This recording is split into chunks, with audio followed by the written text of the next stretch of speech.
Good morning, Bucknutters. Welcome to the Bucknuts Morning 5 here on Monday, March 14th, 2016. I am Dave Biddle, and I am joined by Bucknuts contributor Jonah Booker. J-Buck, we're going to talk a lot about defensive backs on today's show, and that's right in your wheelhouse, being a former college defensive back yourself. First topic, Damon Webb, moving from corner to safety, as our Alex Gleitman broke the story last week. I think this is a move that a lot of people thought might happen but weren't really sure about, because Damon was a big-time corner coming out of high school, and at the time nobody thought he was going to move to safety coming out of high school. But, as the chips fell with the depth needed at safety, some people thought maybe he'd move. And I'm very intrigued by this. Curious to get your thoughts on Damon Webb moving from corner to safety, Jonah. To me, this falls into two major categories. And the first one is they have to feel really comfortable where they're at cornerback with Garyon Conley, Denzel Ward, and Marshon Lattimore. So to me, in order for them to make that move, to move Webb back there, they have to feel really good about what those guys are bringing to the table. And then the second issue is this tells me they're not very happy with what they're seeing back there at safety. You have Cam Burrows and Eric Smith, who's injured right now, and they're not participating. They should be back once fall camp comes. And then you and I we spoke many a times about moving EGW back there.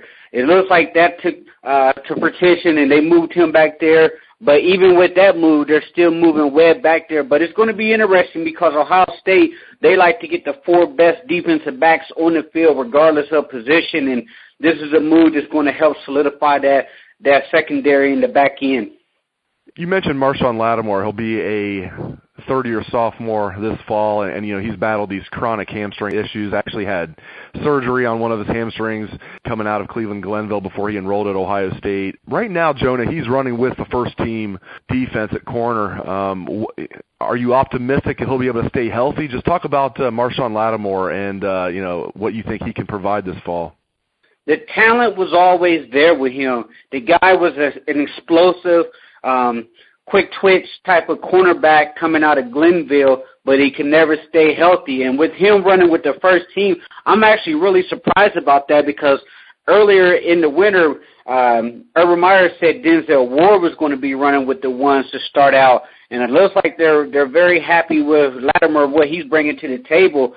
I'm cautiously optimistic with him because those hamstrings, those are a lingering issue. At any moment, those hamstrings can just give out. They can be sore. You tweak it, and the recovery time is several weeks. So it's a tricky injury to come back from. I pulled my hamstring on two different occasions and never felt right until several weeks, several months of rest. And right now, it's now or never for Marshon because he's running out of time.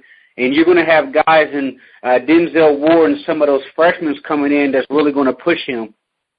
Before I move on to hoops, sticking with the defensive backs, Malik Hooker's a guy that I think sounds like the coaches really like him. And just, they weren't playing real football out there the first day of spring practice. They were just, going through drills. They weren't tackling each other. They weren't in full pads. But he looks the part to me, J-Book. And we saw him on special teams last year running down there. He looks like he's a fast, fearless guy. That's a good combination at safety. If you're fast and fearless, that's good. And then, you add in his size. I mean, he looks like he has legit size. Not quite as big as Tyvis Powell, but reminds me of Tyvis as far as when you look at him on the football field. Just looks like he's that, safety straight out of central casting. But I think he's going to be more physical than Tyvis.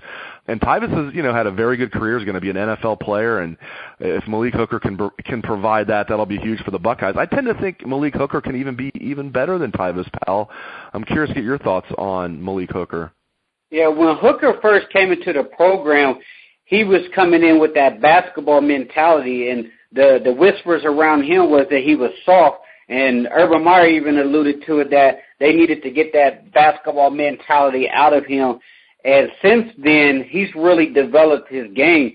I was really skeptical about Hooker coming into this season, and then we had in our boarding house sources close to the staff saying, hey, don't sleep on him. This kid is a baller now.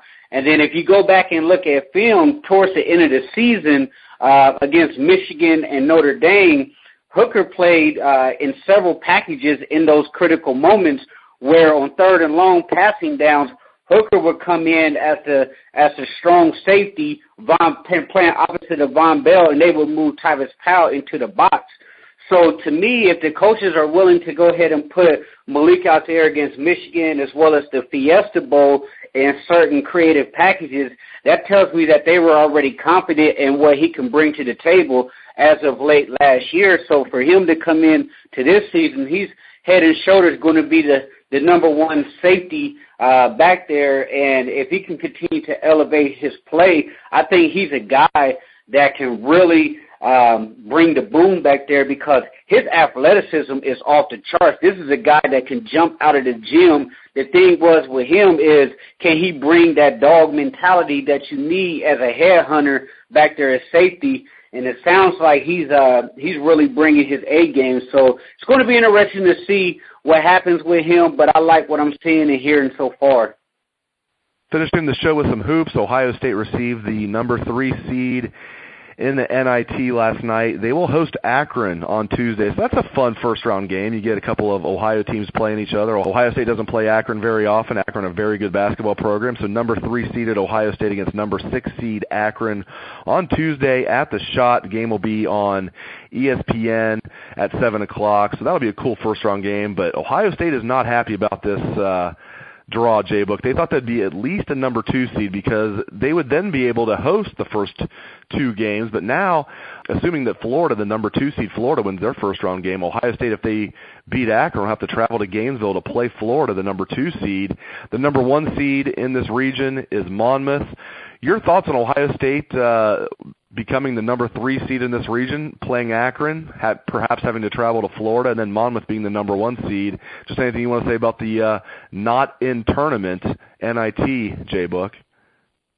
I thought they were at least going to get the number 2 seed. You're talking about a 20-win Big Ten team. Yes, Ohio State have been very inconsistent up and down this year, but you would have thought that they definitely would have slid into that 2nd seed. But for them, it's going to be, hey, go on the road down to Gainesville, gain some experience, and let's play some ball. As Cam Williams said, I don't care if we're playing a bunch of 8-year-olds. I'm going to be ready to play.